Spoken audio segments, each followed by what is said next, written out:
الله وبركاته. الحمد لله وحده والصلاة والسلام على من لا نبي بعده. أما بعد فأعوذ بالله من الشيطان الرجيم. بسم الله الرحمن الرحيم.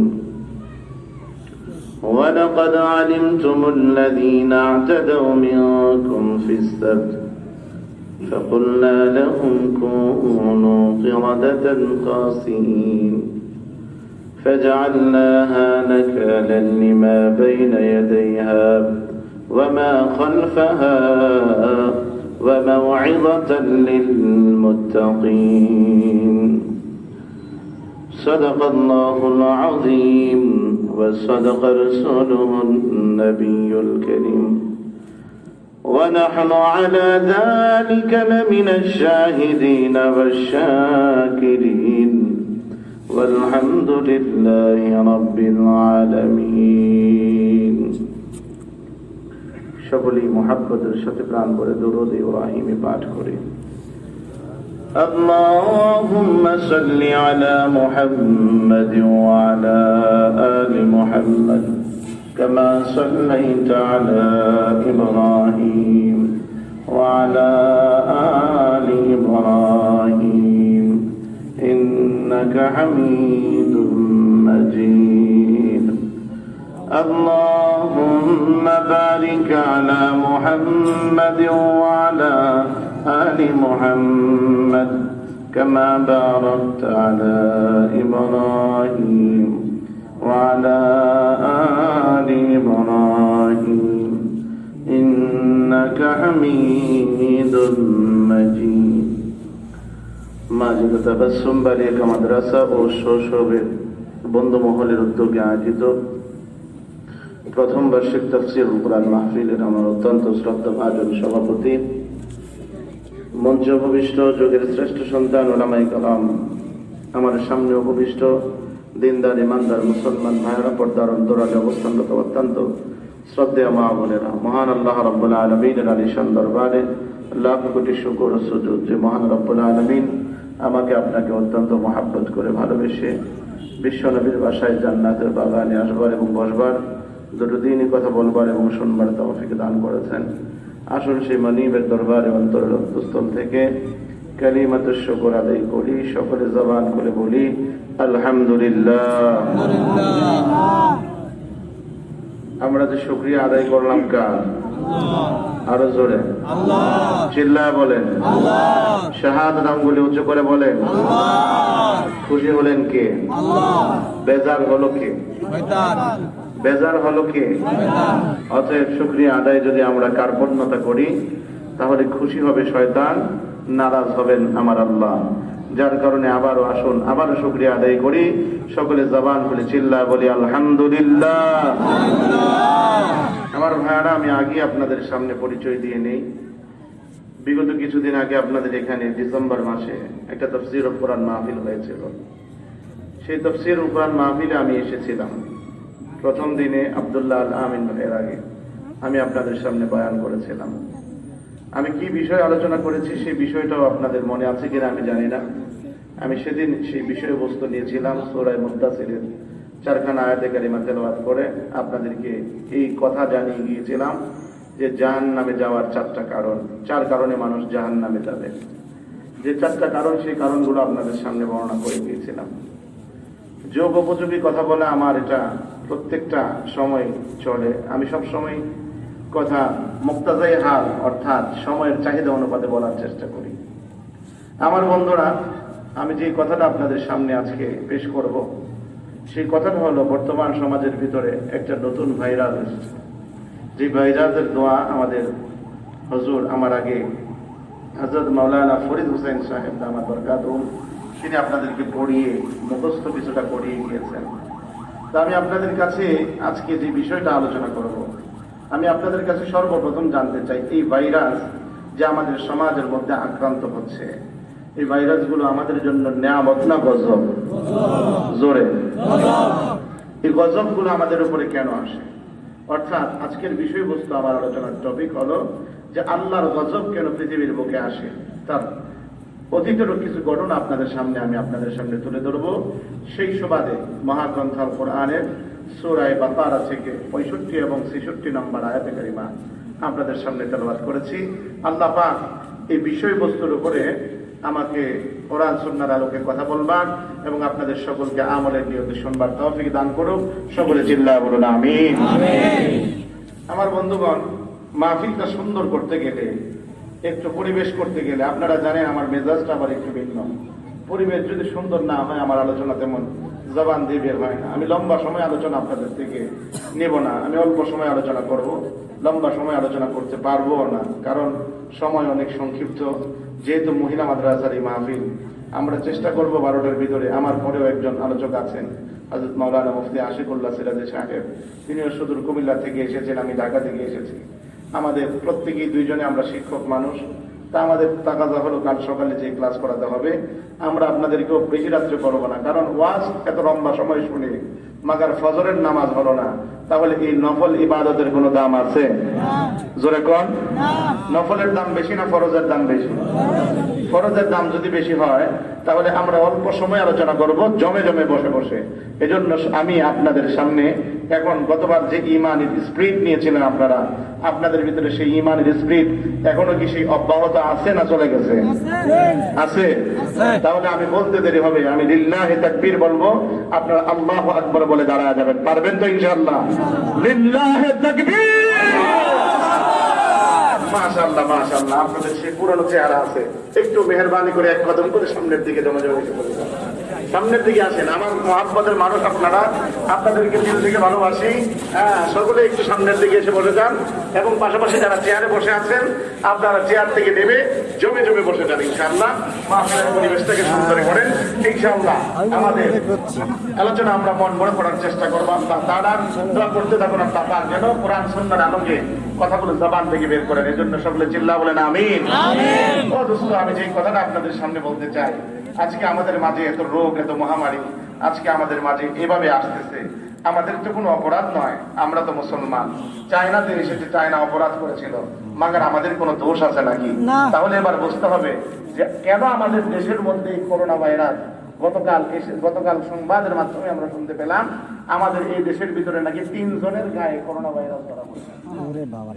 তাহলে এই corona virus এটা এমন একটা রোগ, যে রোগের মাধ্যমে মানুষ বেশি সময় বাঁচে না, অল্প সময়ের মাধ্যমে মানুষ দুনিয়া থেকে বিদায় নেয়। আল্লাহ পাক বলেন, বান্দা এই যে সমস্ত কাজগুলো তোমাদের মধ্যে, যে সমস্ত আমার পক্ষ থেকে আযাবগুলো, এগুলো আমি স্বইচ্ছা দিই না, বরঞ্চ বান্দা এগুলো তোমাদের হাতের কামাই। চিল্লায় কোন নাউযুবিল্লাহ। বলেছেন কে? আল্লাহ। আরো জোরে আল্লাহ। চিল্লায় বলেন আল্লাহ। আমার ভাইয়ার আল্লাহ পাক বলতেছেন, যাহারাল ফাসাদু ফিল বাররি ওয়াল বাহরি বিমা কাসাবাত আইদিন নাস। জলে এবং স্থলে যা বিপর্যয় ঘটে সবগুলো তোমাদের হাতের কামাই। কিসের কামাই? অর্থাৎ তোমরা অন্যায় করো, অপরাধ করো, যার দরুন আমি আল্লাহ নাখুশ হয়ে তোমাদেরকে দিয়েছি। ও দোস্ত, করোনা ভাইরাসের সূত্রপাত হয়েছিল কোথায়? করোনা ভাইরাসের সূত্রপাত হয়েছে চায়নার সেই জমিনে, যে জমিনের মধ্যে মুসলমানরা লাঞ্ছিত ছিল, যে জমিনের মধ্যে কোরআন অবহেলিত ছিল, যে জমিনের মধ্যে চ্যালেঞ্জ করা হয়েছিল কোরআনকে পরিবর্তন করে দেওয়ার। ওই মুহূর্তে আমার আল্লাহ বলেন, আমার সাথে নাফরমানি করেছিস, অতএব আমার ধরা হলো সবচেয়ে বড় ধরা। এজন্য আল্লাহ পাক সেখান থেকে করোনা ভাইরাসের সূচনা করেছিলেন। জোরে কোন ঠিক কিনা? আমার ভাইরা, সেই চায়নার সরকার বলেছিল যে এই কোরআনকে নাকি পরিবর্তন করে দিবে। নাউযুবিল্লাহ। আপনারা খেতান নিচে যায় শুয়ে শুয়ে কইেন নাউযুবিল্লাহ। জোরে কোন নাউযুবিল্লাহ। এই দোস্ত, এই জবানটা কার? আল্লাহ। আরো জোরে আল্লাহ। চিল্লায় বলেন আল্লাহ। জবান কার? আল্লাহ। আল্লাহ কয় আর রহমান আল্লামাল কোরআন খলাকাল ইনসান আল্লামাহুল বায়ান। ও বান্দা, রহমানকে জানো, রহমান হলেন তিনি, কোরআন শিক্ষা দিলেন যিনি। আল্লাহ বলেন রহমান হলেন তিনি, মানুষ সৃষ্টি করলেন যিনি। আল্লাহ বলেন রহমান হলেন তিনি, কথা বলার যোগ্যতা দিলেন যিনি। চিল্লায় কোন সুবহানাল্লাহ। সুবহানাল্লাহ। অতএব দোস্ত আমি আপনাদের কাছে জানতে চাই, জমিনটা কার? হে মুসলমান ভাইরা, প্রথমোক্ত কথা হলো আল্লাহর জমিনে আল্লাহর জমান দিয়ে কথা বলতে গিয়ে যদি আমার আপনার জরিমানা হয়, আমার আপনার জেল হয়, আমার আপনার ফাঁসির কাস্টে তুলতে হয়, অকর্ণীর মুসলমান ভাইরা আল্লাহর রাস্তায় শহীদ হয়ে আল্লাহর রাস্তায় শাহাদাতের সুধা পান করে কারা কারা প্রস্তুত আছো? দু হাতটা দেখতে চাই, দু হাতটা দেখতে চাই।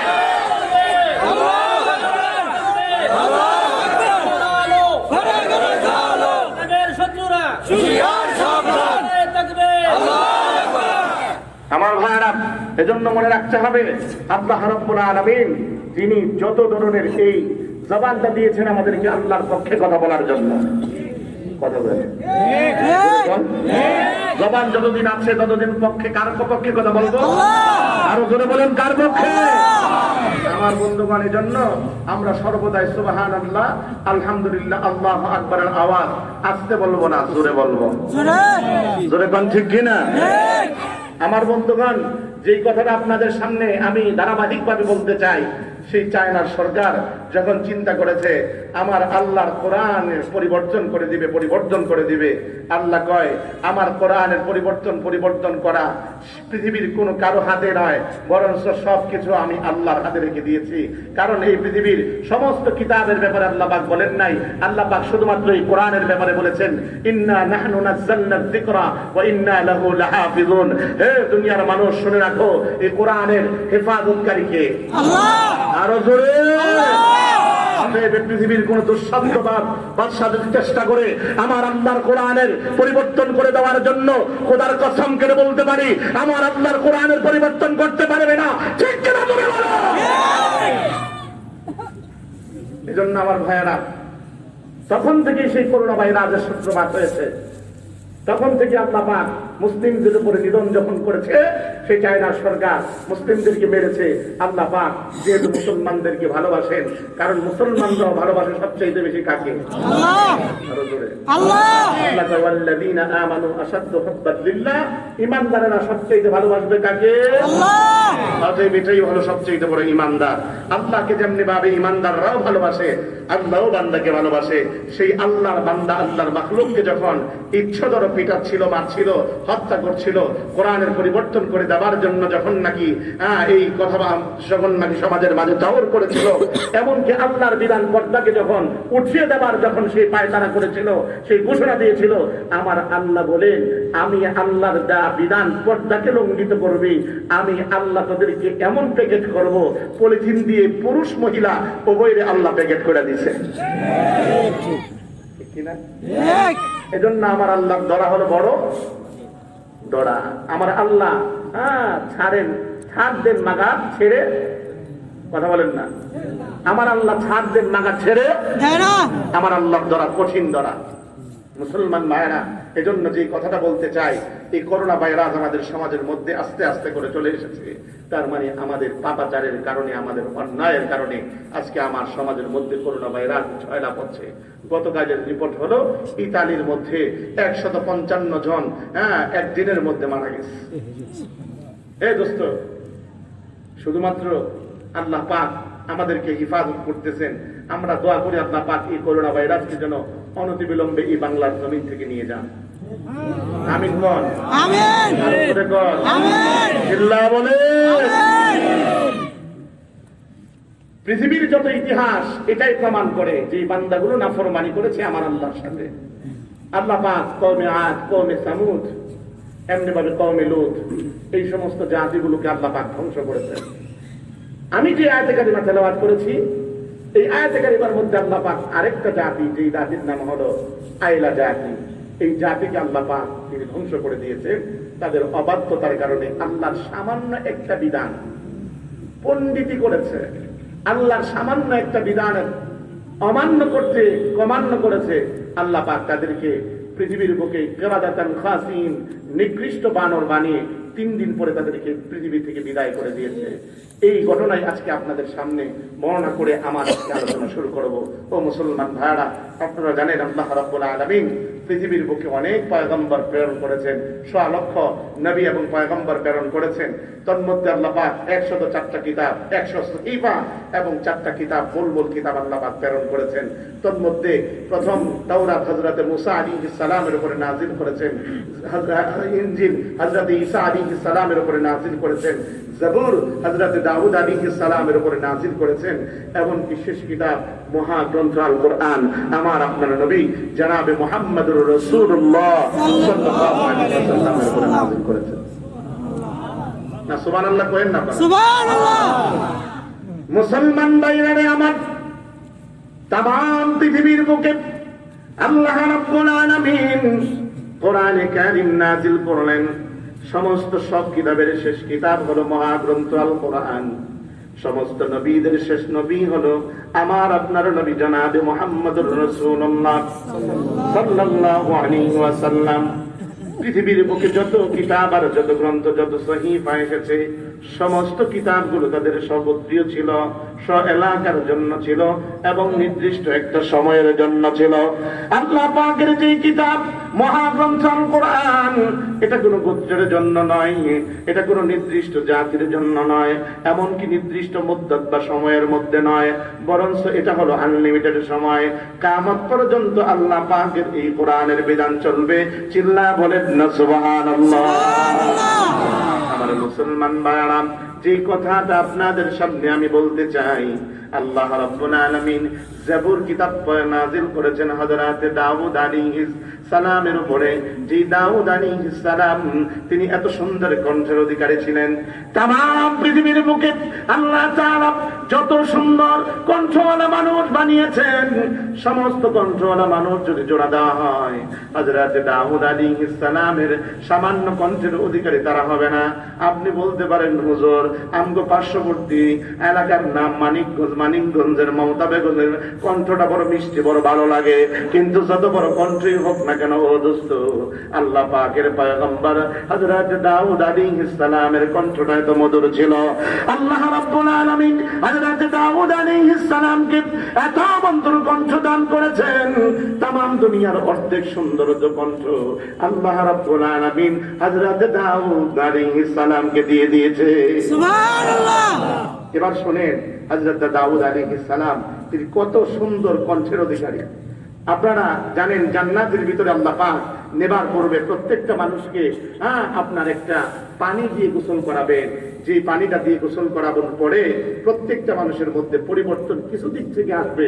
তার মধ্যে এক নাম্বার, সেই মানুষটা যত বৃদ্ধ হোক না কেন, সেই মানুষটা যখন নাকি সেই পানি দিয়ে, সেই পানিটার নাম হলো আবে হায়াতের পানি, ওই পানি দিয়ে গোসল করবার পরে ওই মানুষটার বয়স হয়ে যাবে 33 বছরের যুবক। আরো জোরে আল্লাহর নবী বিশ্ব নবী রাহমাতুল লিল আলামিন একজন বৃদ্ধ মানুষকে ডাক দিয়ে বলেন, ও বুড়া, তুমি তো জান্নাতে যাবে না। এমন সময় ওই বৃদ্ধ মানুষটা আস্তে আস্তে করে কান্না করা শুরু করে দিয়েছে। এবার বলতে লাগলো, নবী গো, এত নামাজ পড়ি, এত রোজা করি, আমি জান্নাতে কেন যাব না? আল্লাহর নবী ডাক দিয়ে বলেন, শোনো, জান্নাতে তুমি এই অবস্থায় যাবে না। জান্নাতে যাবার পূর্বে আল্লাহ রাব্বুল আলামিন তোমারে আবে হায়াতের পানি দ্বারা যখন গোসল দিবে, জান্নাতে ঢুকবার সময় তুমি 70 আর 80 বছরের থাকবে না, বরঞ্চ একজন 33 বছরের নওজোয়ান যুবক হয়ে আল্লাহর তৈরি জান্নাতে ঢুকে যাবে। কয় বছর স্পিড আছে? মাশাআল্লাহ, 33 বছরের স্পিড, বয়স হয়েছে মাগার, স্পিড আছে। ঠিক কিনা কন? আরো জোরে বলেন ঠিক কিনা? এই যুবক শোন, আজকে তো মাহফিল দিয়েছিস, তোদেরকে বলে যাই, জান্নাতে যাইতে হলে কাম যেগুলো করা লাগবে এগুলো কিন্তু কইরা যায়। দুনিয়ার জমিন থেকে এমনি এমনি কিন্তু জান্নাত পাওয়া যাবে না। আবে হায়াতের পানি দ্বারা গোসল দেওয়ার পরে বান্দার যে আকৃতিগুলো পরিবর্তন হবে, প্রথম নাম্বার হলো ওই বান্দার বয়সের পরিবর্তন হয়ে যাবে।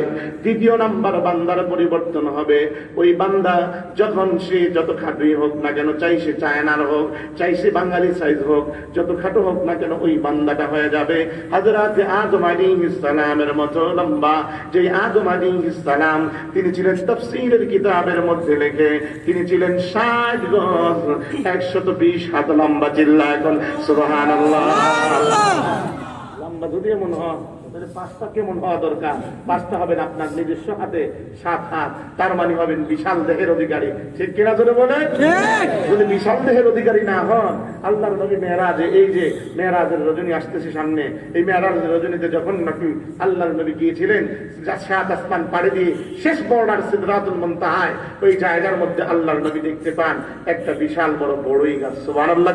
সুবহানাল্লাহ। আল্লাহর নবী বলেন ওই বড়ই গাছটা সিদরাতুল মুনতাহা মানে শেষ বর্ডারে একটা বড়ই গাছ। যেই বড়ই গাছটার বড়ই হলো, নবীজি বলেন বড়ির পাতাগুলো হলো কোলার সমান, আর এক একটা বড়ই হলো এক একটা মটকার সমান। ছোট না বড়? মটকা চিনেন তো? মাটির পাত্র দিয়ে যে ধান চাল রাখার জন্য যে পাত্রটা বানানো হয়, এই বিশাল। এই বড়ইটার ডেডো বুঝেন তো? কোনাটার মধ্যে দইটা যদি এই মুখের মধ্যে কয় নে বড়ইটা খা,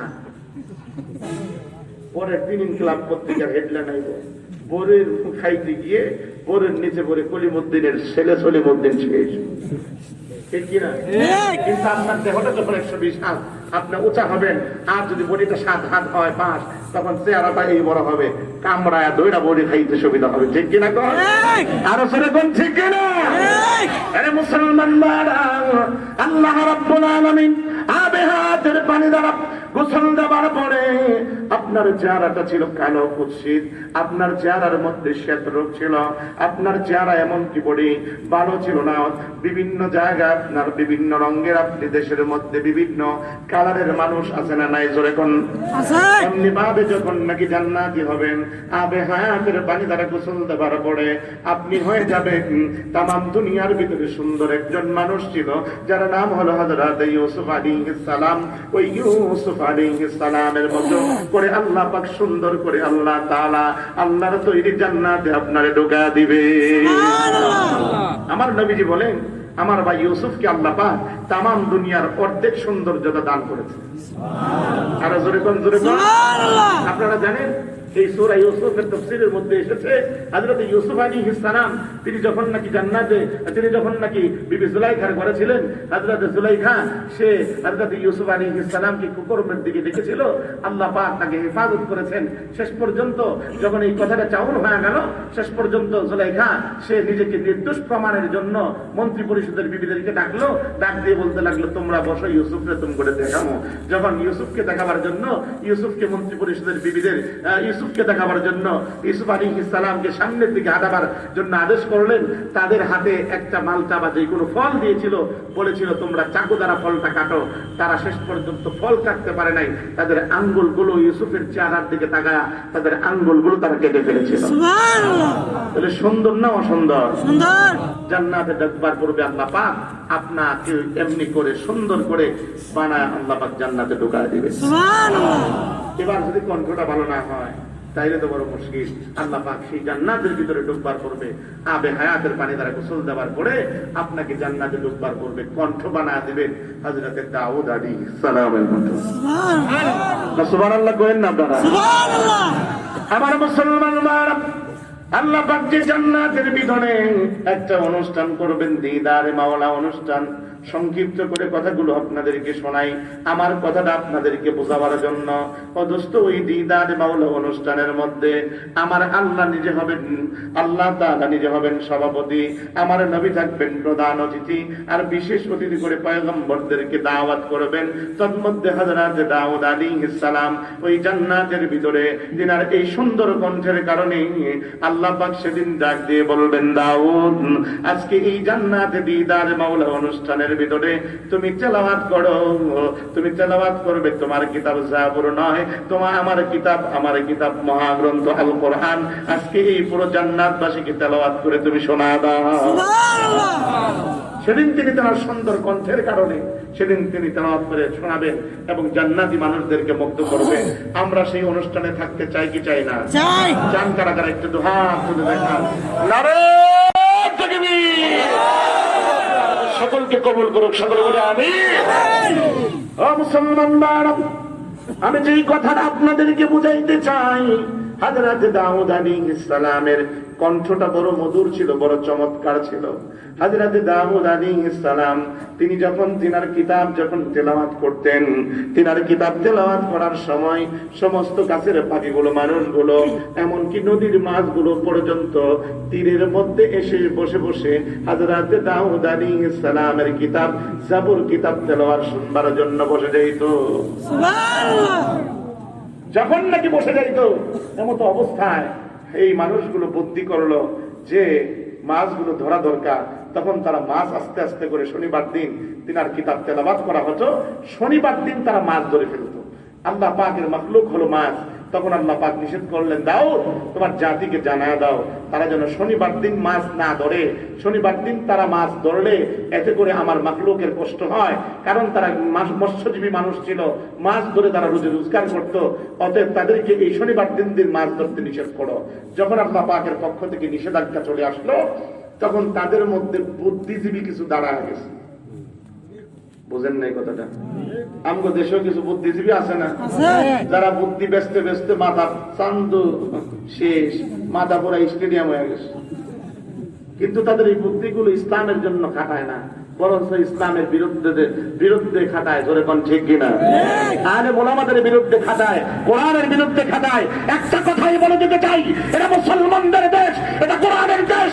এই বাংলার জমিনে কুমুক্তি করে যদি ইসলামের বিরুদ্ধে ষড়যন্ত্র করো, খোদার কসম এই দেশের নওজোয়ান যুবকেরা তোমাদেরকে জুতা পেটা করে শায়েস্তা করবে। ঠিক কিনা? করে তো বুদ্ধি বিক্রি করে। আমাদের দেশে একটা আছে শাহরিয়ার কবির, চিনেন তো? মন্তাসের মামুন শাহরিয়ার কবির এগরে বানাইছে কি জানি, মুক্তিযোদ্ধা কি জানি, এরা বানাইছে এগরে। হ্যাঁ, সভাপতি আর এক একটায় যা বক্তব্য দেয়, আলেম ওলামাদের সম্পূর্ণ বিরুদ্ধে বক্তব্য দেয়। সাবধান সাবধান, খোদার কসম আলেমদের বিরুদ্ধাচরণ যারা করবে, যেই জাতি করবে, নবীদের সাথে যেমনি ভাবে বেয়াদবি করার কারণে প্রত্যেক জাতি ধ্বংস হয়েছিল, তেমনি ভাবে আলেম ওলামাদের সাথে বেয়াদবি যারা করবে, খোদার কসম সেই জাতির কপালও ভালো থাকবে না। জোরে বলেন ঠিক কিনা? তাই সে যেই হোক না কেন, এরা শুধুমাত্র দুদিন পরে পরে এই শাহরিয়ার কবির তো সে এমন কথা বলেছে, আগেরকার জমানাই বড় ভালো ছিল, কারণ আগে পড়তো অতে অজগর, এই শব্দগুলো বাচ্চাদেরকে পড়াইতো। এখন নতুন করে আবার হিন্দু আনা কিছু শব্দ সংযোজন করা হয়েছে। অতে সরায়াতে আজান এই কেন দেওয়া হলো, মতে মসজিদ কেন দেওয়া হলো, এর গায়ে জানা পড়া শুরু হয়েছে। 2 ইঞ্চি রুমের মধ্যে টকশোয়ের মধ্যে বৈশা ঠ্যাংটা ঝোলায় ঝোলায় কয় এই মোল্লা মৌলবীরা তারা তাদের মাথা খারাপ করে দিচ্ছে, আমাদের সন্তানগুলোকে পশ্চাতের দিকে নিয়ে যাচ্ছে, আমাদের সন্তানগুলোকে পিছনের দিকে ওল্ড যুগের দিকে নিয়ে যাচ্ছে। আমি কই শয়তানের ঘরের শয়তান, তাদের জুতা পেটা করা দরকার। কোরআন কি পশ্চাতের দিকে দিয়ে যায়? জোরে বলেন, জোরে বলেন ঠিক কিনা? কোরআন কোনদিন পশ্চাতের দিকে দিয়ে যায় না, বরঞ্চ কোরআন, এই কোরআন আল্লাহ পাক নাযিল করেছেন, কোরআন কিয়ামত পর্যন্ত অব্যাহত থাকবে। কোরআন প্রত্যেকটা যুগের জন্য, কোরআন নির্দিষ্ট কোনো দিনের জন্য নয়। আমি আপনাদেরকে আগে বলেছি ওদের কিতাব ছিল নির্দিষ্ট দিনের জন্য, আমি বলি এই কোরআন সর্বকালের জন্য। যারা বলেন ঠিক কিনা? অতএব এই সমস্ত বুদ্ধিজীবীরা 2 ইঞ্চি রুমের ভিতরে বসেই বলতে পারে, কোনোদিন পল্টন ময়দানে আর কোনোদিন এমন কোন মঞ্চের ভিতরে বসে এই ধরনের কথা বলতে পারে না। তার কারণ হলো এরা যখন এই কথাগুলো বলে, তখন এই দেশের কোরআন সুন্নাহ প্রেমী যত মানুষগুলো আছে, আমার সম্মানিত চেয়ারম্যান সাহেব এবং আমার নজরুল ইসলাম ভাই যে কথাগুলো বলেছে আমার খুব ভালো লেগেছে। বিশেষ করে চেয়ারম্যান সাহেব কথাগুলো বলেছে, আমি চেয়ারম্যান হওয়ার পরে এই এলাকার মধ্যে তাফসীরুল কোরআন মাহফিল বেড়েছে। আমি চাই আল্লাহ পাক এমন চেয়ারম্যান প্রত্যেকটা ইউনিয়নে দান করুন। জোরে কোন, আরো জোরে কোন আমার ভাইরা। এজন্য তাফসীরুল কোরআন মাহফিল প্রত্যেকটা মহল্লায়, প্রত্যেকটা পাড়ায়, এমনকি আমি মনে করি প্রত্যেকটা মসজিদের উদ্যোগে, প্রত্যেকটা মাদ্রাসার উদ্যোগে, এমনকি যুবকদের উদ্যোগে, আলহামদুলিল্লাহ আলহামদুলিল্লাহ সুম্মা আলহামদুলিল্লাহ, এই বছর প্রায় 110 খানা প্রোগ্রাম আমি করেছি, তার মধ্যে প্রায় 80টা প্রোগ্রাম করেছে যুবকদের উদ্যোগে। তাহলে দিনে দিনে তোমরা যত বাঁচতেছ, এদেশের যুবকদেরকে তোমরা মিসগাইড করে তোমরা এদেশের যুবকদেরকে কোরআন থেকে দূরে সরায় দিবা। খোদার কসম, আল্লাহর কোরআন এটা চিরসত্য, আল্লাহর কোরআন এটা চিরঞ্জীব। অতএব এই কোরআনকে ধ্বংস করার তোমরা যদি পায়তারা করো, তোমাদের দ্বারা সম্ভব হবে না। কারণ আল্লাহ পাক এই দেশের যুব সমাজকে কোরআনের জন্য কবুল করেছেন। ঠিক কিনা তোরা কও? এই যে আপনাদের এলাকার যুবকরা, শৈশবের বন্ধু মহলের আমার ভাইয়ারা, এরা আমাকে আসার সময় বলেছে, হুজুর দোয়া করেন। আমি বলি, আল্লাহ তোমাদের মতো এই যুবকদেরকে হযরতে ওমর, হযরতে খালিদ বিন ওয়ালিদের মতো করে ইসলামের বীর সেনানী সৈনিক হিসাবে কবুল করুন। আরো জোরে কোন আমিন। আসলে এখন বর্তমানে হযরতে ওমরের মতো একজন সৈনিক দরকার, হযরতে শাহজালালের মতো একজন সৈনিক দরকার। ও দোস্ত, কারণ হলো আমার পার্শ্ববর্তী বন্ধু দেশ। কি দেশ? কি দেশ? হ্যাঁ, কন না, বন্ধু দেশ কন, জোরে কন। ভারত কেন না, কোন বন্ধু দেশ? এরা বলে বন্ধু দেশ। সে স্বাধীনতার সময় সহযোগিতা করেছে। আমি যতটুকু জানি, আমি এই সেন্ট মার্টিন থেকে গত বৃহস্পতিবার এসেছি। আমার দেশে যে সময় যখন নাকি পূর্ব পাকিস্তান ভাগ হয়, আস্তে করে, আমি ইতিহাস, এখানে বড় বড় ব্যক্তিরা বসা আছেন, আমি যে কথাটা বলতে চাই, ইন্দিরা গান্ধী সেই সময়কার আমার দেশের মূল্যবান যে সম্পদগুলো, যে সাইটগুলো, এই সাইটগুলো তাদের ভারতের মধ্যে ঢুকিয়ে নিয়েছে। যত পার্বত্য অঞ্চলগুলো তাদের দেশের মধ্যে ঢুকিয়ে নিয়েছে। যারা অতীতের ইতিহাস জানেন, এটা ভালো করে জানেন। তারপরও আমরা বলি তারা বন্ধু দেশ। যারা পিটাইতে পারে, যারা আমগরে শেষ করতে পারে, এগোরই বন্ধু দেশ আমরা মনে করি। এটা আমাদের বদনসিব, আমাদের কপাল। কিছুদিন পরে পরে দেখেন না হুমকি দেয়, 2 দিন পরে পরে হুমকি দেয়, খুলনা নাকি ওদের, খুলনার সাইড হয় না, এরা কিছুদিন পরে পরে ওই সাইড, পার্বত্য সাইড ওদের।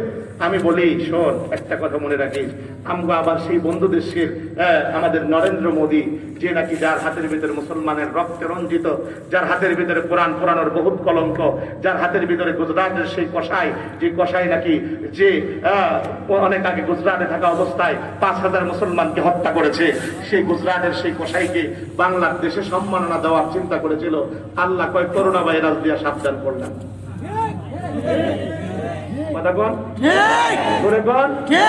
আমি একটা কথাই বলে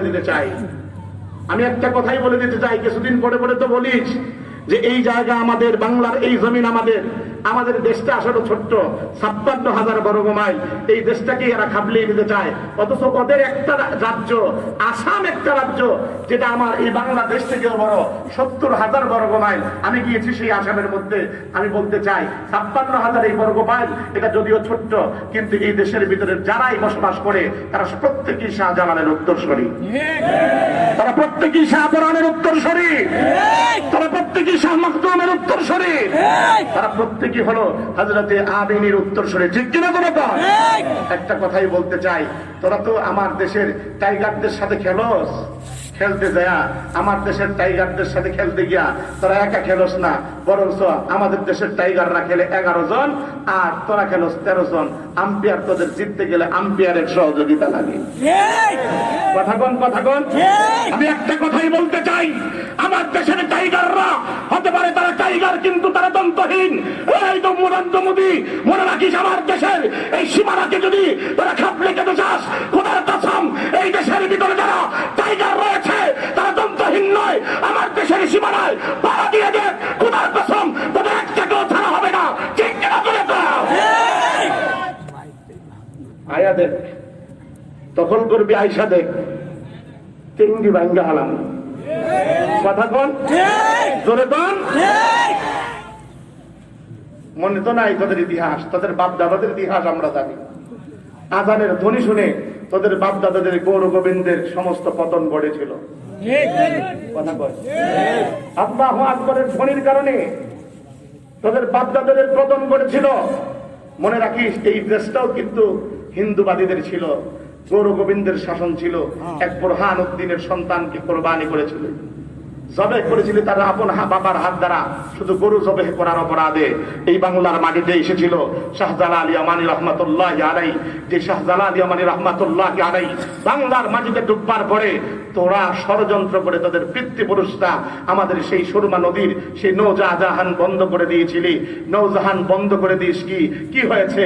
কিন্তু এই পানি তো কথা শুনে কার? আল্লাহ। কথা কয় না কেন? মুরব্বীরা কথা কন না কেন? পানি কথা শুনে কার? আল্লাহ কয়, পানি রে, এ শাহজালাল, শুনে রাখ, তোর 360 জন নৌজওয়ানকে আমি বলে দিলাম, যায় নামাজ যেহেতু তোদের সাথে আছে, পানির উপরে বিছায় দে, আমি এই পানিকে তোদের অনুকূলে করে দেব। আরো জোরে কর। যখন নাকি এই নদী পার হলো, নদী পার হবার পরে নদী পার হয়ে সঙ্গে সঙ্গে যখন নাকি গৌর গোবিন্দের মাথা খারাপ, তার মাথা খারাপ এই জন্য, এই দেশটা তো হিন্দুদের শাসিত, শুধুমাত্র বুরহান উদ্দিন একজন মুসলমান, তার মাথা বড় খারাপ হয়ে গেছে। 360 জনের একটা কাফেলা এসেছে। মুসলমান মনে রাখতে হবে, মুসলমান কোনোদিন আধিক্যের বলে, মুসলমান কোনোদিন অস্ত্রের বলে, মুসলমান কোনোদিন বিমানের বলে, মুসলমান কোনোদিন কামালের বলে জয়লাভ করে নাই। মুসলমান একমাত্র জয়লাভ করেছে ইমানের বলে। জয়টাও ঠিক কিনা? যখন নাকি শাহজালাল এই বাংলার জমিনে এসেছিল, শাহজালাল আসার পরে যখনই শাহজালাল তিনি অর্ডার করলেন, কিছু করতে হবে না, শুধুমাত্র আল্লাহু আকবরের ধ্বনি দিয়ে একটা আযান দাও। সুবহানাল্লাহ জোরে, আরো জোরে আল্লাহু আকবরের ধ্বনি দেওয়া হলো। এখন তো অনেক মানুষের আল্লাহু আকবরের ধ্বনি শুনলে শরীরের ভিতরে খাউজানি চুলকানি শুরু হয়ে যায়। ওদেরকে শ্রীপুরের যে মলম, ওই মলম এনে দিতে মনে চায়। আমি বলতে চাই, তোমরা যাদের গায়ের ভিতরে মুসলমান হওয়ার পরেও আল্লাহু আকবরের ধ্বনি শুনলে যাদের গায়ের ভিতরে অ্যালার্জি শুরু হয়, খোদার কসম তোমরা মুসলমান নামের মুনাফিক। ঠিক কিনা? মুসলমান ভারত, এই বাংলার মাটিতে আমি নরেন্দ্র মোদীকে স্মরণ করিয়ে দিতে চাই, তোমাদের এই দেশটা ছিল তোমাদের পিতৃপুরুষদের ইতিহাস সরো। তোমাদের এই পিতৃপুরুষরা এই দেশটাকে পরিচালনা করেছিল। এই দেশের একটা মুসলমানকে মারার কারণে এই দেশের মধ্যে শাহজালাল ইয়ামানি সে বিশাল কাফেলা নিয়ে এসে এই দেশের মধ্যে আল্লাহু আকবরের ধ্বনি যখন দিয়েছিল, তখন তোমাদের চারটে তাগুত ভেঙে সবকিছু চুরমার হয়ে গিয়েছিল। ও বাংলার মুসলমানেরা, আজ তোমাদের তরুণদের কাছে একটা আবদার রাখতে চাই, আজকে বাংলার জমিনে নয়, ভারতবর্ষে যদি আজকে তোমাদেরকে ডাক দেয় এই গৌর গোবিন্দের মতো করে তাদেরকে ধ্বংস করে দিতে, যদি তোমাদেরকে ডাক দেওয়া হয়, তোমাদের মধ্যে কারা কারা প্রস্তুত আছো শাহজালালের উত্তরসূরি হওয়ার জন্য? একটু দাঁড়ায় দেখাও, একটু দাঁড়ায় দেখাও।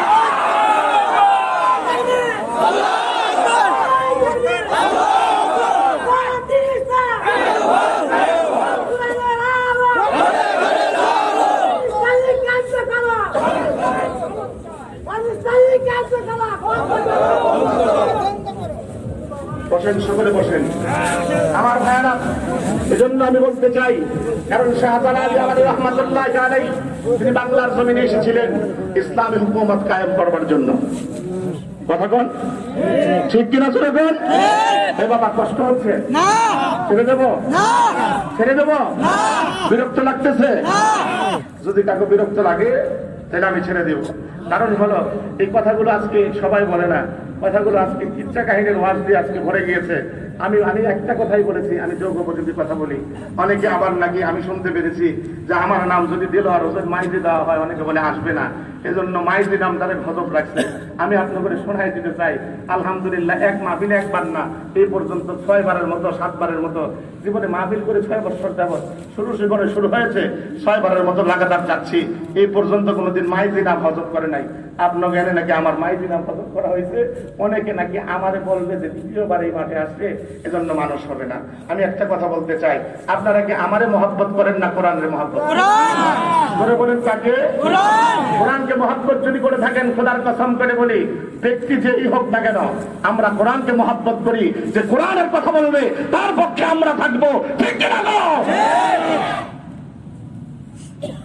আমার দোস্ত যে কথাটা বলতে চাই, আজকে বাংলার জমিনে যেই বিষয়টা নিয়ে আমি আপনাদের সামনে আলোচনা করছিলাম, হযরত দাউদ আলাইহিস সালামের জাতি যখন নাকি দেখলো যে তাদের মধ্যে বুদ্ধিজীবীরা বুদ্ধি বের করছে, বুদ্ধি বের করে বলতে লাগলো, শোনো, তোমাদেরকে তো শনিবার দিন নিষেধ করছে, তো শনিবার দিন না হয় মাছ না ধরলা, কি হয়েছে?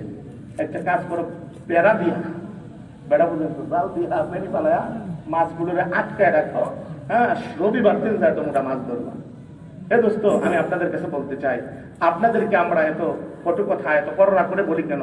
আপনাদেরকে অন্তত পক্ষে আপনাদের উপরে যেন আল্লাহ রাগ গোসা যেন না আসে, আমরা আপনাদের দরদে মোহাব্বত নিয়ে কথাগুলো বলে থাকি।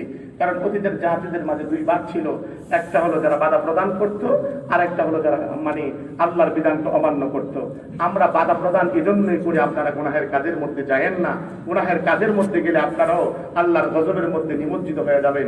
এজন্য কেউ আবার ওলামায়ে কেরামদেরকে দুশমন ভাববেন না, বক্তাদেরকে দুশমন ভাববেন না, হযরত ওলামায়ে কেরাম খতিব সাহেবদেরকে দুশমন ভাববেন না। তার কারণ আপনাদের মহব্বত নিয়েই তারা কথা বলে।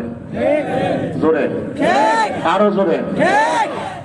আমার দোস্ত, যে কথাটা আপনাদের কাছে বলতে চাই, তখন এদের মধ্যে যখন দুই ভাগ পেয়ে গেছে, দুই ভাগ এক ভাগ বলতে লাগলো, শোনো তোমরা আজকে মাছ ধরো না, শনিবার দিন মাছ না ধরি না, তোমরা পরের বছর যায় মাছ ধরবা, অর্থাৎ পরের দিন মাছ ধরবা, চতুর্দিকে বেড়ি দিয়ে পরের দিন রবিবার দিন মাছ ধরবা। এমত অবস্থায় তাদের মধ্যে দুই ভাগ হওয়ার পরে তাদের মধ্যে দেয়ালের পার্টিশন দেওয়া হলো। পার্টিশন দিয়ে তারা দিন কাটাইতে লাগলো। হঠাৎ করে একদিন সকালবেলা দেখতে পায় যে অপর পার্শ্ব থেকে যারা মাছ ধরে প্রতিনিয়ত, বুদ্ধিজীবীদের বুদ্ধি শুনে মাছ যারা ধরে, তাদের আওয়াজ পাওয়া যায় না, তাদের কোনো কোলাহল যে আওয়াজ, সে আওয়াজ নাই। আস্তে করে দেয়াল টপকিয়ে যখন গেল, যে দেখে খাটের উপরে বানর বসে আছে, নিচে ফ্লোরের মধ্যে বানর বসে আছে। জিজ্ঞাসা করে, এখানে তো মানুষ ছিল, আজকে মানুষগুলো কোথায়? তখন সেই বানরগুলো আকার ইঙ্গিতে বোঝায় দেয়, আরে আমারে ছিল না, আমি তো তোমার বাবা, আমি তো তোমার মা, আমি তো তোমার এমনি খালাতো ভাই, আমি তো তোমার ভাই।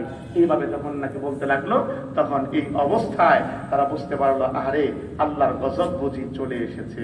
কেন? তার কারণ হলো তারা আল্লাহর বিধান মাছ ধরা থেকে তারা বারণ করার পরেও তারা সেই কথাটা মানে নাই, বিধায় আল্লাহর পক্ষ থেকে আযাব চলে এসেছে। আমার তেলাওয়াত আয়াতে এই কথাই বলছে, ওয়ালাকাদ আলিমতুমুল্লাযীনা আ'তাদাউ মিনকুম ফিস সাবতি ফাকুলনা লাহুম কুনু কিরাদাতান খাসিন। আল্লাহ রাব্বুল আলামিন বলতেছেন, হে দুনিয়ার মানুষেরা, তোমরা ভালো করে শোনো, ভালো করে শোনো। ওয়ালাকাদ আলিমতুমুল্লাযীনা তাদাউ মিনকুম ফিস সাবতি, তোমরা জানো এদের ব্যাপারে যারা শনিবার দিনের ব্যাপারে সীমা লঙ্ঘন করেছিল। ফাকুলনা লাহুম কুনু কিরাদাতান খাসিন, আর আমি আল্লাহ রাব্বুল আলামিন তাদেরকে বলেছিলাম, কোন হয়ে যাও কিরাদাতান খাসিন, নিকৃষ্ট বানর। আল্লাহ রাব্বুল আলামিন হযরত দাউদ আলাইহিস সালামের জাতি, ওই আয়লা জাতিকে আল্লাহ তাআলা নিকৃষ্ট বানর বানা দিলেন। ও মুসলমান বানা, তারা একদিন, দুই দিন, তিন দিন যখন গেল, আল্লাহ পাক তাদের রূহকে কবজ করে নিলেন, তাদেরকে পৃথিবী থেকে সরা দিলেন। ও মুসলমান বানা, আল্লাহ পাক এবার কোরআনে কারীমের মধ্যে সুন্দর করে বলতেছেন, ফাজআলনাহা নাকালাল লিমা, আর আমি এই ঘটনাকে বানা দিলাম বাইনা ইয়াদাইহা, ওই জাতির মধ্যে যারা অবস্থান করেছে তাদের জন্য, এবং ওয়ামা খালফাহা, এবং তাদের পরবর্তী জাতির জন্য, অর্থাৎ আমাদের জন্য এই শিক্ষা। আল্লাহর বিধান অমান্য করেছে, নিকৃষ্ট বানর বানিয়েছে। আল্লাহ পাক বলেন, ওয়া মাউইযাতাল লিল মুত্তাকিন, আরে বান্দা শুনে রাখ, এই কথাগুলো শোনা মাত্র এটার থেকে তোমরা নসিহত কারাই গ্রহণ করতে পারবে? যারা নাকি একমাত্র মুত্তাকি, তারাই একমাত্র এর থেকে নসিহত গ্রহণ করতে পারবে, এর থেকে ওয়াজ নিতে পারবে। ও দোস্ত, আমি যতই আপনাদেরকে বলে যাই না কেন, আপনারা যদি আল্লাহকে প্রকৃতপক্ষে ভয় কারণেওয়ালা না হন, কোনদিন এর মধ্যে আপনারা নসিহত খুঁজে পাবেন না। আর যদি আল্লাহকে ভয় কারণেওয়ালা হন, তাহলে বুঝে নিতে পারছেন এতক্ষণে যে আল্লাহর বিধান আমি লঙ্ঘন করলে আল্লাহ পাক শাস্তি দিবেন। এই পৃথিবীর বুকে ফেরাউনকে ধ্বংস করেছেন, তার জাতিকে ধ্বংস করেছেন আল্লাহ পাক। মাগুনের আল্লাহ পাক পানির মাধ্যমে আল্লাহ পাক কেন ধ্বংস করালেন? আল্লাহর বিধানকে লঙ্ঘন করেছে। আল্লাহ তাআলা কওমে আদ, কওমে সামুদকে ধ্বংস করেছেন তার বিধানকে লঙ্ঘন করার কারণে। আল্লাহ রাব্বুল আলামিন তার চাইতে জঘন্যভাবে আল্লাহ তাআলা এই পৃথিবীর বুকে একটা জাতিকে কিন্তু ধ্বংস করেছিলেন, যেই জাতিকে আল্লাহ তাআলা একটা আযাব দেন নাই, বরঞ্চ পাঁচটা আযাব দিয়ে তাদেরকে ধ্বংস করেছেন। একদম নিকৃষ্টতার সাথে, নির্লজ্জতার সাথে আল্লাহ পাক তাদেরকে, আল্লাহ পাক এই পৃথিবী থেকে হটায় দিয়েছেন। সেই জাতি আর কেউ নয়, সেই জাতি হলো কওমে লূত। তাদের একটাই মাত্র অপরাধ, তারা বেহায়াপনা আর অশ্লীলতা বেশি করেছিল। জোরে জোরে ঠিক কিনা? আজকে আমাদের সমাজের মধ্যে এই যে করোনা ভাইরাস আসছে, মাঝে মাঝে বিভিন্ন ধরনের ভূমিকম্প হয়, মাঝে মাঝে এমনও দেখা যায় চেহারার বিকৃতি হয়ে বাচ্চা জন্মগ্রহণ করে, বাছুরের বাচ্চা হয়ে যায়।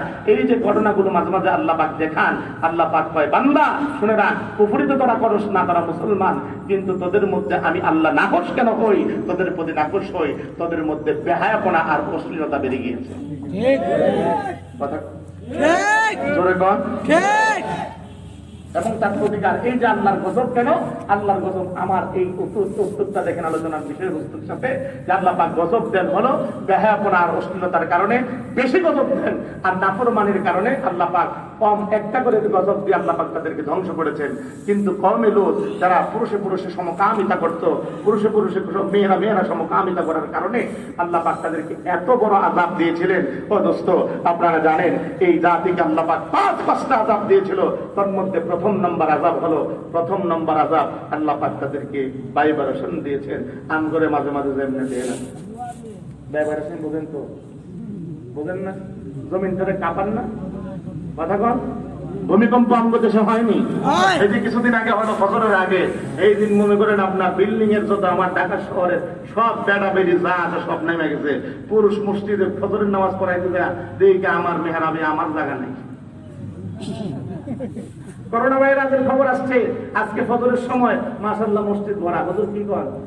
মসজিদ ভরা, মসজিদ ভরা, মসজিদ ভরে গেছে সচেতন দ্বারা, কারণ সবাই আল্লাহর গজবে ভয় পায়। ঠিক কিনা? তুমি যে আল্লাহর গজবে ভয় পাও, গজবের ভয় পায় মসজিদের মধ্যে দৌড়াও, তোমার আর হিন্দুর চরিত্রের মধ্যে কি ব্যবধান রইল? কারণ আল্লাহ পাক হিন্দুদের চরিত্র, ইহুদি আর খ্রিস্টানদের চরিত্রের ব্যাপারেও কোরআনে কারীমের মধ্যে বলেছেন যে এরাও যখন নাকি বিপদের মধ্যে পড়ে, দেখবেন যখন নাকি হিন্দুরা বিপদের মধ্যে পড়ে, তরঙ্গের মধ্যে পড়ে, ঢেউয়ের মধ্যে পড়ে যায়, তখন ভগবান ভগবান করে যখন দেখে পার হইতে পারে না, তখন আল্লাহ আল্লাহ আল্লাহ আল্লাহ। কথা কন, জোরে কন। আর বাস্তব নজির, বাস্তব প্রমাণ আমি নিজে, বাস্তব প্রমাণ আমি নিজে গোলায় মাহফিল করতে যাইতেছিলাম, ফেরি শেষ, গত বছর আগের বছর ফেরিও শেষ, এমনি ভাবে লঞ্চও শেষ, কিন্তু মাহফিলে যেতে হবে, বড় যেহেতু দিয়েছে গোলায় সেই লালমোহন এমত অবস্থায় আমি উঠছি ট্রলারের মধ্যে, ট্রলার বলতে খালি ট্রলার।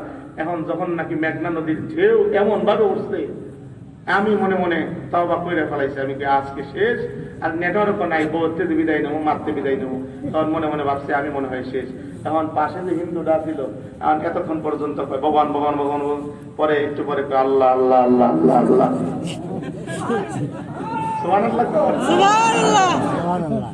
তার মানে তোমার আমার চরিত্র এমন হবে কেন? তুমি আমি সর্বদা আল্লাহকে ডাকবো, জোরে কোন ঠিক কিনা? নামাজ শুধুমাত্র করোনা ভাইরাস আসলেই নয়, নামাজ শুধুমাত্র ভূমিকম্প হলে নয়, ইমানদারের গুণ হলো পৃথিবীর বুকে সবচেয়ে বড় ইবাদতের নাম হলো নামাজ। ও যুবক, ওয়াদা করো, মাহফিল যেমন দিয়েছো, ওয়াদা আজকে থেকে করো, নামাজ আর ছাড়বো না ইনশাআল্লাহ। আরো জোরে তো ইনশাআল্লাহ। আমার দোস্ত, যে কথাটা আমি বলতেছিলাম, আল্লাহ পাক তাদেরকে প্রথম নাম্বার আযাব দিয়েছিল, প্রথম নাম্বার সতর্ক করেছিল ভূমিকম্প দ্বারা, দ্বিতীয় নম্বর তাদের উপরে আযাব দিয়েছিল আল্লাহ পাক বৃষ্টি দ্বারা, তৃতীয় নম্বর আযাব তাদের উপরে দিয়েছে দুই পাহাড়ের মাঝখান দিয়ে তারা ছিল, দুই পাহাড় থেকে আল্লাহ পাক ফেরেশতাদের মাধ্যমে বিকট শব্দ দিয়েছেন আল্লাহ রাব্বুল আলামিন। শেষ পর্যন্ত যারা যখন সতর্ক হয় নাই, এই কওমে লূত, আল্লাহ তাআলা তাদের মাঝে আল্লাহ পাক পাথরের বৃষ্টি দিয়েছে, তারপরে ভূমিকম্প দিয়েছে, তারপরে আবার পাহাড়ের চূড়া থেকে যখন আওয়াজ দিয়েছে, তারপরও সতর্ক হয় নাই। আল্লাহ পাক শেষ পর্যন্ত তাদের চেহারা বিকৃত করতে লাগলো, চেহারা বিকৃত করে বিভিন্ন জানোয়ার চেহারা বানায় দিল। পঞ্চম নম্বরে আল্লাহ পাক যখন দেখেন যে তারা সতর্ক হয় নাই, তারপরও সীমা লঙ্ঘনের মধ্যে রয়েছে, আল্লাহ রাব্বুল আলামিন শেষ পর্যন্ত তাদেরকে তাদের জমিন থেকে এভাবে তুলে ফেরেশতার মাধ্যমে উল্টিয়ে দিয়েছিলেন। রুটি যেমন তাওয়ার মধ্যে বাঁচতে যায় একবার এভাবে করেন উল্টা, এমনি ভাবে জমিনটার নিচ থেকে ধরে এমনি উঠায় দিয়েছিল। উঠায় দেওয়ার পরে এমত অবস্থা আল্লাহ পাক তাদেরকে ধ্বংস করে দিয়েছিলেন। দোস্ত, আমি যে কথাটা বলতে চাই, আল্লাহর আযাব আসার আগে আমাদের সোজা হওয়ার দরকার আছে না নাই? আরো জোরে বলেন, দরকার আছে না নাই? এবার আসেন, আল্লাহর গজব আযাব থেকে আমরা বাঁচবো কি করে, বাঁচার উপায় কি? আমি এই গত বৃহস্পতিবারে সেন্ট মার্টিন থেকে এসেছি। সেন্ট মার্টিন বয়ান করে অনেক বিশাল বড় ইসলামিক রিসার্চ সেন্টারের মাহফিল, 2 দিন ব্যাপী মাহফিলের শেষের দিন আমি ছিলাম। তো তাদেরকে যে মেসেজটা আমি দিয়ে এসেছি যে আল্লাহ পাকের আপনার যে একটা দ্বীপের ভিতরে থাকে, আমি তো আসলে রাত্রিবেলা ঘুমাইতে যায় আমার অনেক সময় যে শব্দগুলো আসে, ছোট শব্দ, আমার অনেক ভয় লাগতেছিল, না জানি আল্লাহর গজব এখনো শুরু হয়ে যায় কিনা, না জানি গজব শুরু হয়ে যায় কিনা।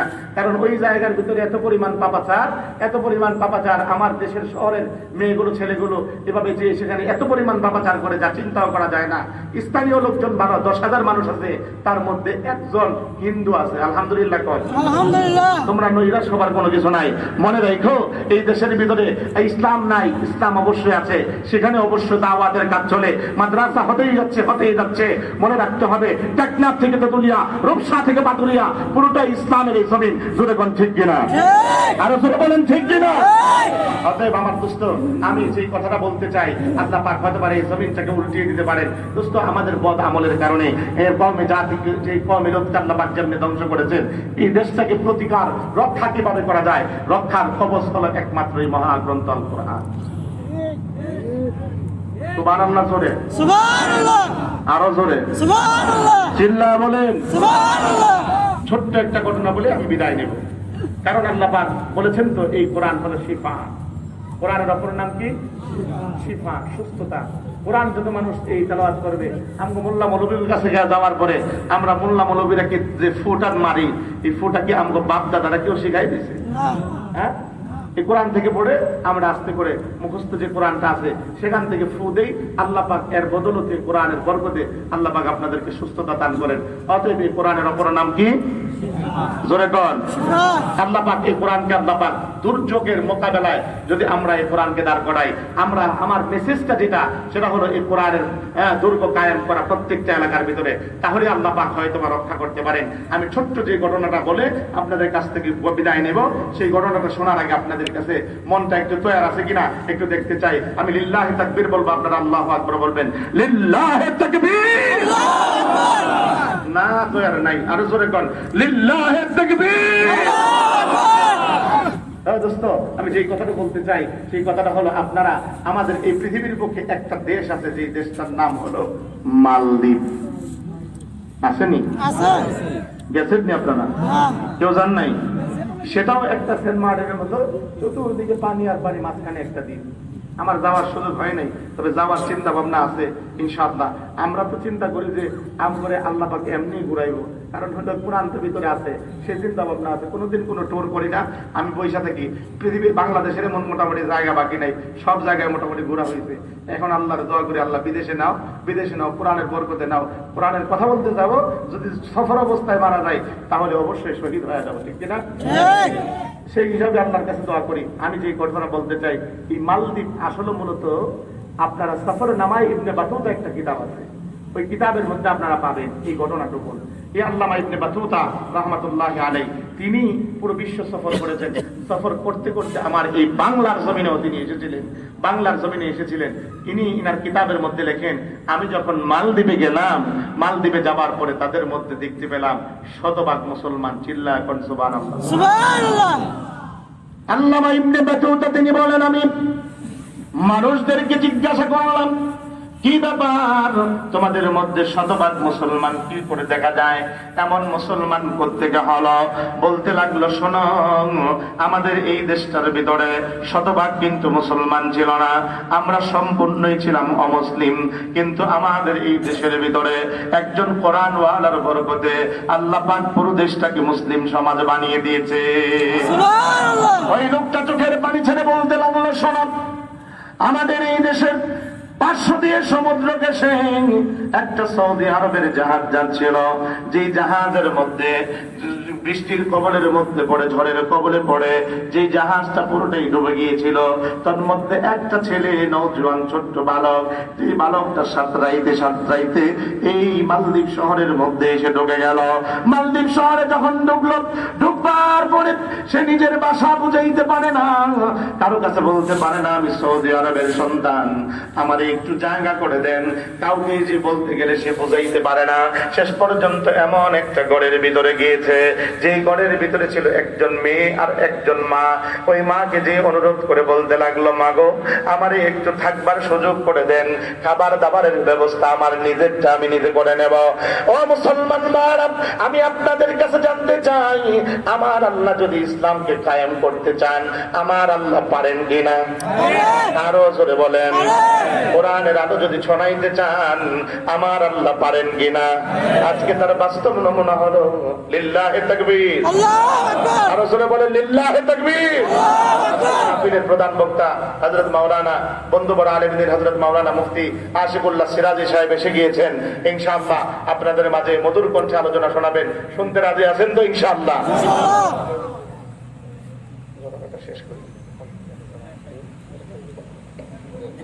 শেষ করে দিই, বইটা শেষ দিতে বলতে হবে। শুনতে রাজি আছে? নারে তাকবীর। কোরআনের মহব্বত আপনাদের মধ্যে আছে, বোঝা গেল। ঠিক কিনা জোরে কোন? আরো জোরে বলেন। ও মুসলমান ভাইরা, যেই কথাটা আপনাদের মাঝে বুঝাইতে চাই, আজকে সেই চীনের মধ্যে কিন্তু আপনারা জানেন এখন মসজিদের জায়গা হয় না। মসজিদের ভিতরে মানুষ আর মানুষ, রাস্তার মধ্যেও পর্যন্ত নামাজ পড়ে। আমার আল্লাহ কয় আমার কোরআনকে ধ্বংস করে দিবি, আমার ইসলামকে ধ্বংস করে দিবি। অতএব আমি আল্লাহ তোদেরকে এমন ভাবে ইসলামের দীক্ষায় দীক্ষিত করব, মুসলমানদেরকে মারছিলি, আমি আল্লাহ তোদের অমুসলিমদেরকে শত শত ভাবে মুসলমান বানা দিলাম। আমার আল্লাহ পারেন কিনা জোরে তো? হাফেজ আবুল বারাকাত যখন নাকি সাত্রী যখন নাকি ওই দ্বীপের মধ্যে উঠলো, দ্বীপের মধ্যে উঠবার পরে সে বুঝায়া সুজায়া এক মহিলার ঘরের ভিতরে থাকতেছিল। মহিলাকে আবার বুঝায়া বলল, মা গো আপনি আমাকে একটা কাজ করেন, আপনার বাড়িতে রাখেন, আমি আপনার বাড়িতে থাকবো, আমার খাবার দাবারের ব্যবস্থা আমি নিজেই করে নেব। হাফেজ আবুল বারাকাত একদিন, দুই দিন, তিন দিন যায়। হঠাৎ করে যখন নাকি সন্ধ্যাবেলা বাড়ির মধ্যে আসলো, টাকা দেখে ওই মহিলা এমন ভাবে কান্না করছে, দেখেই বোঝা যায় এটা দুঃখের কান্না করছে। হাফেজ আবুল বারাকাত বলতে লাগলো, মা গো আপনি কেন কান্না করেন, কি কারণে কান্না করেন? ওই হাফেজ আবুল বারাকাতের প্রশ্নের জবাবে মহিলা বলতে লাগলো, বাবা তোমার এই কথা বলে কোনো লাভ নাই, কারণ তুমি আমার দুঃখ দূর করতে পারবা না। এবার হাফেজ আবুল বারাকাত বলতে লাগলো, মা গো যদিও দুঃখটা দূর করতে না পারে, কিন্তু একটা কথা জানি, যদি কেউ কোনো ব্যক্তি কাউকে কোনো দুঃখের কথা শেয়ার করে, তার দুঃখটা একটু সময়ের জন্য হালকা হয়। জোরে জোরে বলেন ঠিক কিনা? হাফেজ আবুল বারাকাত যখন নাকি তার দুঃখটা শুনতে চাই, ওই মহিলা চোখের পানি ছেড়ে দিয়ে ডাক দিয়ে বলে, বাবা তুমি জানো এতদিন থাকবার পরে বুঝতে পেরেছ আমার কোনো সন্তান নাই, আমার কোনো জামাই নাই, আমার আত্মীয় স্বজন বলতে এই মালদ্বীপ দেশের মধ্যে নাই, আমার পরিবারের টুকরা একটা কন্যা সন্তান, শুধুমাত্র ওই কন্যা সন্তানটাই আমার ভবিষ্যতের পাথেয়। ও হাফেজ আবুল বারাকাত, আমাদের এই মালদ্বীপ শহরটা এমন একটা শহর, যেই শহরের মধ্যে একটা হিংস্র দানব প্রত্যেক বৎসরে আক্রমণ করত, যে হিংস্র দানবের আক্রমণে আমাদের এই মালদ্বীপ শহরটা লণ্ডভণ্ড হয়ে যেত। ও হাফেজ আবুল বারাকাত, এই শহরটা লণ্ডভণ্ড হয়ে যাওয়ার পরে শেষ পর্যন্ত তারা চিন্তা চেতনা করে একটা ফায়সালার মধ্যে আসলো, যে ফায়সালা হতো যে আমাদের এই দেশের মধ্য থেকে একটা মেয়েকে নিয়ে এই জায়গার মধ্যে ওই হিংস্র দানবের জন্য ভোগ দেওয়া হবে, তাতে করে আমার এই দেশটাকে সেই হিংস্র দানবটা রক্ষা করবে, অর্থাৎ আমাদের দেশের মধ্যে হামলা করবে না। সেই ক্রমান্বয়ে প্রত্যেক বৎসরে ভোগ দিয়ে আসতেছিল। এই জন্য একটা কোয়ালিটির দরকার হয়, সেই কোয়ালিটা হলো এক নয়ের এক পাটনা হতে হয়। এই বৎসরে লটারির মধ্যে আমার মেয়ের নামটা উঠে গিয়েছে, তার মানে একটু পরে পুলিশ এসে আমার মেয়েটাকে বধূ সাজে সাজিয়ে এভাবে করে ওই হিংস্র দানবের হাতে তুলে দিয়ে আসবে। কাল সকালে আমার মেয়েটাকে আমি লাশ হিসাবে পাবো। হাফেজ আবুল বারাকাত তিনি বলতে লাগলেন, আহারে একজন মানুষের জানের বিনিময়ে, একটা মানুষের জানের বিনিময়ে মানুষগুলো নিরাপদ থাকে, এটা ইসলাম ধর্মে কখনো সমর্থন করে না। জোরে কোন ঠিক কিনা? আরো জোরে বলেন ঠিক কিনা? হাফেজ আবুল বারাকাত এবার ওই মহিলাকে ডাক দিয়ে বলে, মা গো আপনি কোনো চিন্তা করবেন না, আপনি কোনো ভয় পাবেন না। মা আমার যেহেতু দাঁড়িয়ে ওঠে নাই, মৌস পর্যন্ত ওঠে নাই, দেখতে মোটামুটি মেয়ের মতো দেখা যায়, আপনার মেয়েটাকে আপনি লুকায় ফেলেন। আল্লাহু আকবার। আরো জোরে বলেন আল্লাহু আকবার। হাফেজ আবুল আবুল বারাকাত যখন নাকি অপেক্ষায় রইল, অপেক্ষায় থাকবার পরে পুলিশ এবার আসলো। পুলিশ এসে সুন্দর করে গহনা কাটে নিয়ে এসে শাড়ি নিয়ে এসে এবার যখন মহিলার হাতে দিল, মহিলা তার মেয়েটাকে লুকায়া ফালাইয়া হাফেজ আবুল বারাকাতকে এবার তার মেয়ের মতো করে সুন্দর করে সাজিয়ে দিল, বধূ বেশে সাজিয়ে দিল। এবার পুলিশ তো আর দেখলো না এটা ছেলে না মেয়ে। পুলিশ এবার বধূর মতো করে সুন্দর করে তাদের শহরের বাহিরে সুন্দর করে ওই বাচ্চার মেয়েটাকে রেখে দিয়ে আসলো। যখন নাকি বধূটাকে রেখে দিয়ে আসলো, সকাল বেলায় এবার রাত্রিবেলা যখন কাটাইতে লাগলো, হাফেজ আবুল বারাকাত এবারে দেখে মালদ্বীপ শহরটা পুরোটাই নির্জন হয়ে গিয়েছে। কোন মানুষের আওয়াজ নাই, কোন মানুষের আওয়াজ নাই। সমস্ত মানুষগুলো আরামে ঘুমাচ্ছে। তিনজন মানুষ জাগ্রত, একটা হলো হাফেজ আবুল বারাকাত, আরেকটা হলো ওই মেয়ে, আরেকটা হলো ওই মা। ও মুসলমান ভাইরা, আমি আপনাদের কাছে জানতে চাই বাঁচানোর মালিক কে? আল্লাহ। আরো জোরে গণ। আল্লাহ। হাফেজ আবুল বারাকাত রাত্রিবেলা অপেক্ষায় রইলেন। কোন সেই দানব, যে দানবটা প্রত্যেক বছর একটা মানুষের দেহটাকে ছিন্ন ভিন্ন করে দেয়, তাকে শেষ করে দেয়, মানুষটাকে মেরে ফেলে। হাফেজ আবুল বারাকাত যখন দেখল গভীর রজনীতে সমুদ্রের তলদেশ থেকে একটা বিশাল দেহের অধিকারী একটা হিংস্র দানব আস্তে আস্তে করে উঠে আসতেছে, এভাবে করে যখন বসতে আসতেছে, হাফেজ আবুল বারাকাত তখন চিন্তা করলো, আমার সাথে বিমান নাই, আমার সাথে কামান নাই, কোনো গোলা বারুদ নাই, তবে সবচেয়ে বড় অস্ত্র, যেই অস্ত্র এই মহাগ্রন্থ আল কোরআন আমার সাথে রয়েছে। চিল্লায় গণ সুবহানাল্লাহ। হাফেজ আবুল বারাকাত ক্রমান্বয়ে প্রতিদিনের মতো কোরআনের তেলাওয়াত করা শুরু করে দিয়েছে। কোরআনের তেলাওয়াত যখন শুরু করে দিয়েছে, তিনি তাকা দেখে ওই হিংস্র দানবটা আস্তে আস্তে যে গতি নিয়ে সামনের দিকে বাড়তেছিল, সামনের দিকে আর বাড়ে না, বরং আস্তে আস্তে করে তার গতিটা রোধ হয়ে গিয়েছে। চিল্লায় কন্যা সুবহানাল্লাহ। হাফেজ আবুল বারাকাত ক্রমান্বয়ে তেলাওয়াত চালানো শুরু করে দিয়েছে, গতি আরো বাড়া দিয়েছে। একটু করে তাকা দেখে যে দানবটা গতি নিয়ে সামনের দিকে বাড়তেছিল, আস্তে আস্তে করে পিছানো শুরু করে দিয়েছে।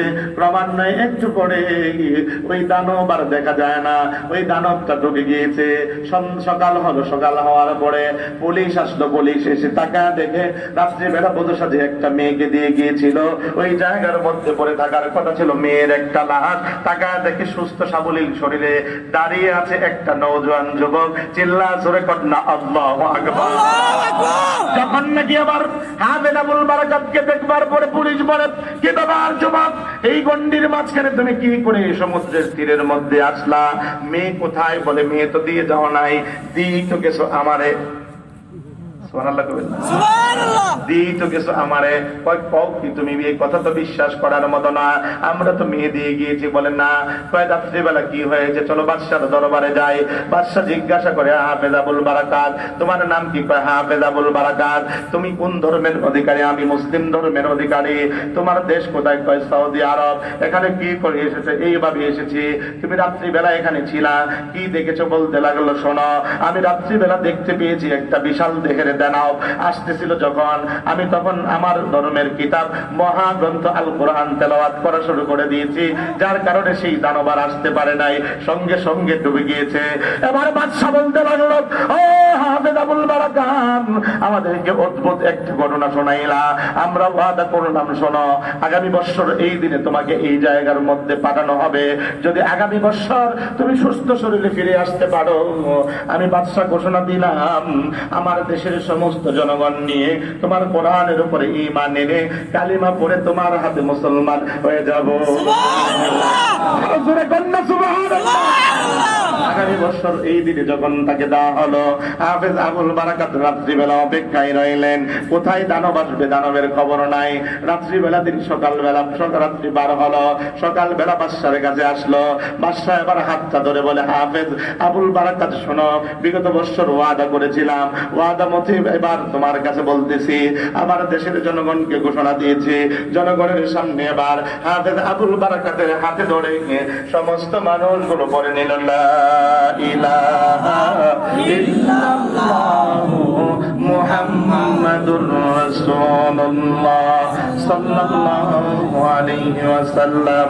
ও মুসলমান ভাইরা, যে কথাটা আমি শেষ পর্যায়ে বলতে চাই, আল্লাহর আযাব গজব নাখুশির কারণে আসে, কারণ এই দেশের ভিতরে আমরা কোরআন পড়ি না, যার কারণে আমাদের উপরে আযাব গজব আসে। আমাদের সন্তানগুলোকে এখন কিছুটা কোরআন পড়ার শিক্ষার উদ্বুদ্ধ মোটামুটি আমরা হয়েছি। আজ থেকে আজম বিল জজম করতে হবে। মাজেদা তাবাসসুম বালিকা মাদ্রাসা, বালিকাদের জন্যই মাদ্রাসা নতুন হয়েছে। স্কুলেও পড়ান আমাদের কোনো মানা নাই, কিন্তু আপনার মাসুম বাচ্চাটা এই দেশটার ভিতরে থাকবে, দেশটার ভিতরে স্কুল কলেজ ভার্সিটি যখন লেভেলে যাবে, শাহরিয়ার কবিরার মন্দাসির মা মন্দের মতো নাস্তিক আর মুরতাদদের উপরের লেভেলে অভাব নাই। যখন উচ্চ শিক্ষিত হয়ে যায় তখন সেই মানুষগুলো নাস্তিক আর মুস্তাদ মনমরা হয়ে যায়। তার কারণ হলো ওই সমস্ত মানুষের ছোঁয়াগুলো পেয়ে যায়। কিন্তু আপনার সন্তানের দিলের ভিতরে যদি মহাগ্রন্থ আল কোরআনের ছোঁয়া থাকে, খোদার কসম কেটে বলি, ওই নাস্তিক আর মুরতাদদের ছোঁয়া আপনার সন্তানের শরীরে লাগবে না। ঠিক কি না বলে গো? এজন্য এই মাদ্রাসাগুলোর দরকার আছে না নাই? আরো জোরে বলেন, দরকার আছে না নাই? কোরআনের দৈর্ঘ্যগুলো কায়েম করো, কোরআনের দৈর্ঘ্যগুলো কায়েম করো। যুবক, তোমাকেও বলে যাই, কোরআন শিখতে পারো নাই, কোরআন শিখো। কোরআন শিখার দরকার আছে। যদি কোরআন শিখতে পারো, এই কোরআন পরকালে তোমার ব্যাপারে বলবে। আল্লাহর নবী বলেন, আর কোরআন হুজ্জাতুল লাকা আও আলাইকা, কোরআন হয়তো পরকালে তোমার পক্ষে সাক্ষী হবে, কোরআন তোমার বিপক্ষে সাক্ষী হবে। যদি কোরআন তোমার সপক্ষে সাক্ষী হয়, তোমার পরকাল সহজ হবে। আর কোরআন যদি তোমার বিপক্ষে সাক্ষী হয়, তোমার জন্য বড় বড় কষ্টের দিন অপেক্ষা করছে। যুবক, তোমার পায়ে ধরেই বলে, আজকে থেকে যারা বৃদ্ধ বাবা আছেন সকলের পায়ে ধরে বলি, কোরআনটা শেখার চেষ্টা করেন। কোরআন যদি শিখেন, এই দেশের ভিতরে করোনা ভাইরাস থাকবে না। ধরে বলেন, আল্লাহ পাক যেমনি ভাবে মালদ্বীপ শহরকে সেই হিংস্র দানব থেকে রক্ষা করেছেন, এই দেশের মধ্যে মোদি নামক সেই দানবের সশ্রম, সেই দানবের নজর বদনজর থেকে আল্লাহ পাক এই দেশকে হেফাজত করবেন। জোরে কোন ঠিক কিনা? আমাদের শেষ পর্যায়ে দোয়া একটা করে দিতে চাই। সেই দোয়াটা হলো, আল্লাহ পাক এই মাদ্রাসাকে কবুল করুক, পাশাপাশি এই যুবকদেরকে কবুল করুক। শেষ পর্যায়ে আমার পার্শ্ববর্তী রাষ্ট্রের ব্যাপারে একটা কথাই বলতে চাই। এ মোদি, তুমি শুনে রাখো, তোমাকে একটা কথা বলে দেই, আমার মা বোনদেরকে কষ্ট দিও না। এই দোস্ত, আমরা কেন বলি? আমরা এই জন্য বলি, দিলের দরদ দিয়ে বলি, কারণ আমরা একটা কথা জানি, কোরআনে বলছেন আল্লাহ পাক, ইন্নামাল মুমিনুনা ইখওয়া, মুসলমান তোমরা একে অপরের ভাই ভাই। আল্লাহর নবী কথা বলেন যে, শোনো, তোমরা ভালো করে শোনো, আল মুসলিমুনা কাজাসাদিন ওয়াহিদিন, মুসলমান সমস্ত হলে এক দেহ। ও মুসলমান ভাইরা, আমার দেশের কিছু পণ্ডিত মার্কা মন্ত্রী তারা বলতে চায় ভারতের মধ্যে মুসলমানদের নিধন করা হচ্ছে, এটা এদের অভ্যন্তরীণ বিষয়। আমি বলতে চাই, তোমার মধ্যে আসলে মুসলমানিত্বের সেই পরিপূর্ণতা নাই। তুমি একটা নাম্বার ওয়ান মুনাফিক। বলেন ঠিক কিনা? আমি একটা কথাই বলতে চাই, আল্লাহর নবী বলেন, আল মুসলিমুনা কাজাসাদিন ওয়াহিদিন, মুসলমান ভাইরা, আল্লাহর নবী বলেন, তোমাদের মধ্যে যদিও নাকি দেশের মধ্যে তোমাদের কোন সম্পর্ক নাই, তোমাদের রক্তের কোন সম্পর্ক নাই, তোমাদের মাধ্যমে আমি বেঁধে দিলাম একটা মুসলমানিত্বের সম্পর্ক। অতএব শুনে রাখো, তোমাদের পুরো মুসলিম উম্মাহ হলো এক দেশের এক দেহের মতো। চাই সে চায়নার হোক, চাই সেই ভারতের হোক, চাই সেই দিল্লির হোক, চাই সেই কাশ্মীর হোক। ও মুসলমান ভাইরা, যেমনি করে তোমার চোখের মধ্যে আঘাত লাগলে তোমার পুরো দেহের মধ্যে আঘাত লাগে, তেমনি ভাবে আমার এই চোখের মধ্যে আঘাত লাগলে দেহে যেমনি আঘাত অনুভব হয়, চাই সেই বিদেশের মুসলমান হোক, তাদেরকে কেউ মারলে আমাদের মধ্যে আঘাত লাগে। ঠিক কিনা? ধরে দাও। দায়িত্বহীন কণ্ঠে বলে দিতে চাই, আমাদের হক্কানি উলামায়ে কেরামরা যদি মুসলমান ভাইরা, চাই সেই যে কোনো দেশটা হোক, চাই কোনো যে কোনো ব্যক্তির বিরুদ্ধে হোক, কখনো যদি হক্কানি উলামায়ে কেরাম জিহাদের জন্য ডাকতে, আমার মুসলমান ভাইরা জিহাদের জন্য প্রস্তুত কারা আছো? একটু হাতটা উঠায় দেখা।